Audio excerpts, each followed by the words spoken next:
What's going on? Welcome back to the channel. My name is Anas. I'm a fourth year medical student studying in London, and today's video is just going to be like a general chill chat about my academic path and what I think I've learned, my reflections on it, specifically about A-levels. And you might be asking why you're talking about this. Probably not, but I still want to say why. And the reason is because when I started this channel I had some aims, and part of those aims were like to really provide value with every video that I produce, inspiration and motivation and that kind of thing. I'm not a motivational speaker. I'm not going to sit here and be like, come on mate, great, you can do it. But more to do with talking a bit about mindset, talking about strategy, the general tools that you need in order to do well academically. For me, I feel like it's especially important for me because I feel like I experienced the lower side of the education system, and now I've come to see it more like, to be honest, it is more like a game. It's not really a true test of intelligence. It's more a test of social circumstances, like what kind of school you go to, like what kind of family you come from and what your parents do and your extended family, or what kind of network you have. Do you have people around you who can motivate you, who can support you, who can tell you the specific things you need to do in order to do well?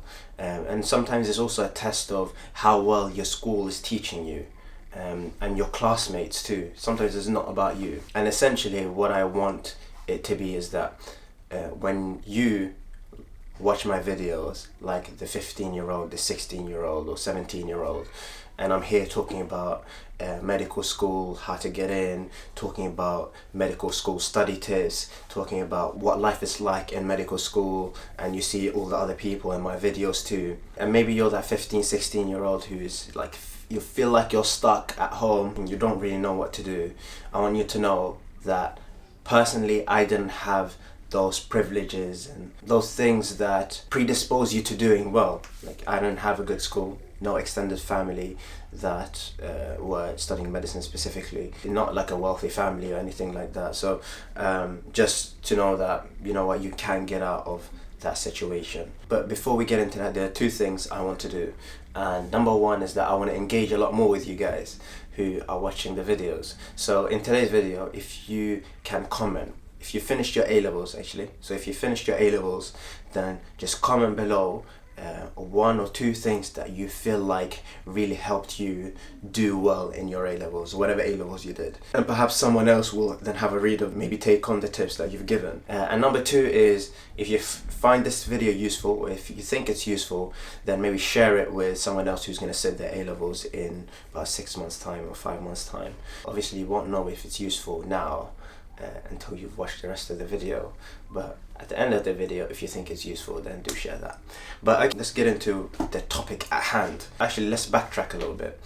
I spoke in my previous video about how I got into medicine and some of the challenges. So GCSEs, for me, the main challenge was like a systemic challenge. There wasn't really much of an academic challenge, and I say that because I was new to the school, and personally the agenda that I had as a student and the agenda that the school had were very different.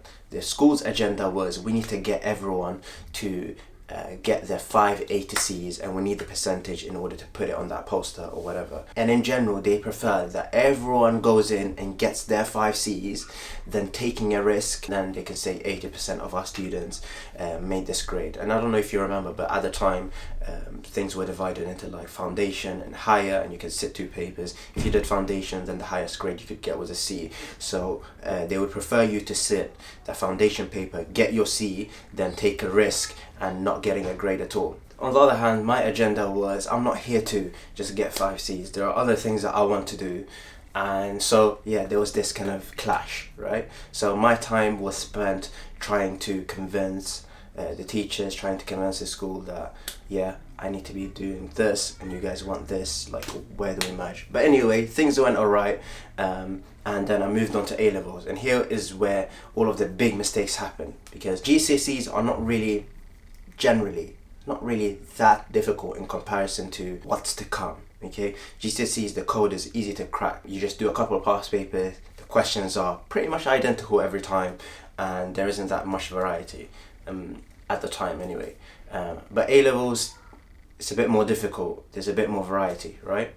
And so I didn't really develop the work ethic that was necessary in order to do well in A-levels. So when I got into A-levels, the challenge was now different because I moved school and this new school was okay, right? There wasn't a pushback. If you wanted to do well, you could do well. At the same time, it wasn't a grammar or private school, but it was decent, right? So here were all of my personal mistakes that, to be honest, I can't blame anyone else for. Personal mistakes that I take responsibility for. I think the first mistake was that I really underestimated what kind of work would be needed in order to do well in A-levels. Generally, I just felt like things would just turn out alright the way they turned out alright in GCSEs. I didn't really put in a consistent amount of work.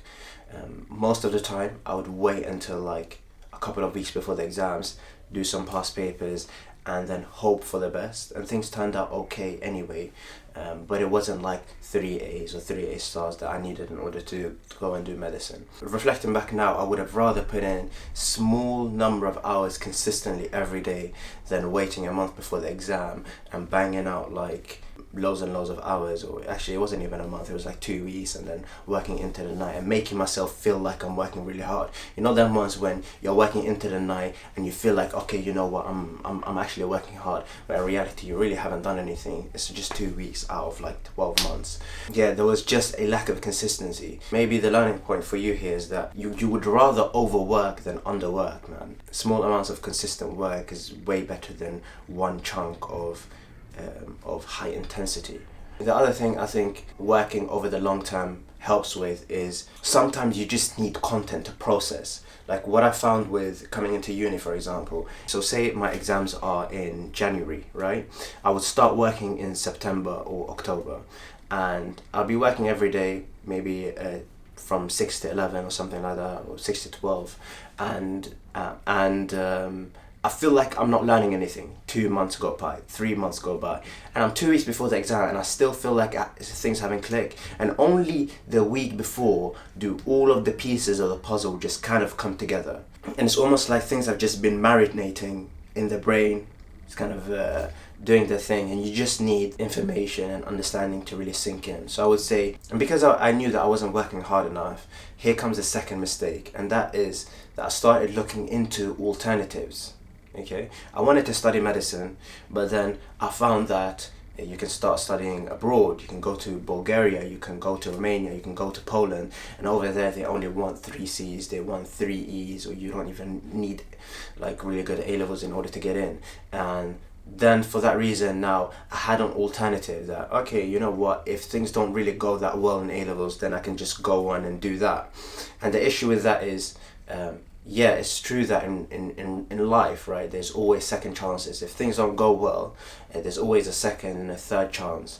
But that isn't the mindset that you need to be having when you're working. Actually, what you should be doing is you should be working as if this is the only chance and there's no alternative.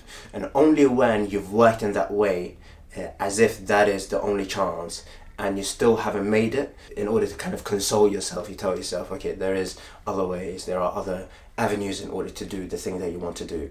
But in the moment, there can't be any other alternatives, there can't be other second chances, there can't be an insurance. When you apply for UCAS, your insurance and then no, fam. Do you get what I'm saying? And also I started looking into pharmacy and biomed is what I ended up doing anyway. So key point there is that like there should be no alternatives. Work as if the thing that you want to do is the only alternative. We've said so far, lack of consistency, lack of hard work, started looking into alternatives. Number 4 is the people that I try to stay close with. So I mean, we've all heard that you're the sum of your 5 closest friends and da da da.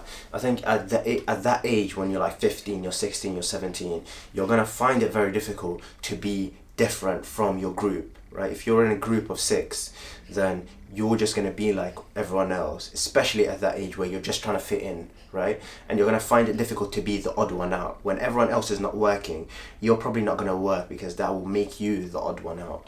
So I think the trick then is to find those people in your class who have some foresight, who are trying to work really hard and get the grades, and be close to them, work together with them. Like in my school, there were a few of those guys. Looking back now, I feel like we could have done so much better if we worked together. Like they did well, obviously. Maybe if I was more in that group, then that would have kind of rubbed off on me. And stay close to those people, man. And the other thing is stay close to your teachers as well. Like always try and ask teachers for help, because oftentimes those teachers would have been there for like 10, 15 years. They know the game, they know the tricks. Even if you're in a bad school, if they see that you're trying to make an effort, if they see that you're actually a serious guy or a serious girl, you want to do something, then they will also reciprocate, big words, that same enthusiasm, and they'll help you as well. I think there's a balance between being dependent on someone else's help and being someone who's accepting of other people's help. I think it's really important to be someone who is accepting of other people's feedback. You are always open-minded to other people's suggestions, especially if those people are credible. If it's someone who is doing really well in a specific subject that you're doing, and they have some feedback for you, then be open to that feedback and maybe test it out. If your teacher is saying something or they're suggesting a strategy, then maybe test out that strategy. And that actually takes us on nicely to the fifth point, and that is to do with networking. So as I said, so we have limits to how much we know, and the way we increase that knowledge and the way we increase and improve our tools is by speaking to other people who have those tools. If I want to get into medicine and, for example, I have an interview, then I should be speaking to another medical student who's had that interview, or who's had a similar interview, or who is in like the 5th year, and really taking the advice that they have. I would say that I should have been a bit more outgoing when it comes to asking other people for advice and asking for help. And you don't get unless you ask. Yeah, that's one thing I've learned. And the point there is that if you're someone like me, or you're that person who's in a situation where you don't have the necessary network in order to play the game, you don't have the tools, then you need to make an extra effort to find those people who can help you. So obviously don't be pushy and waste people's time, but be a bit more forward and a bit more fearless when it comes to asking for help. So that's all the things I wanted to say for now. I hope you liked the video. If you liked it, then do share it with someone else. And yeah, I've kind of recorded this a couple of times. It's not even scripted like that. So yeah, make sure you like it, share, comment, like we said before. Holla back at ya, bye. Bye.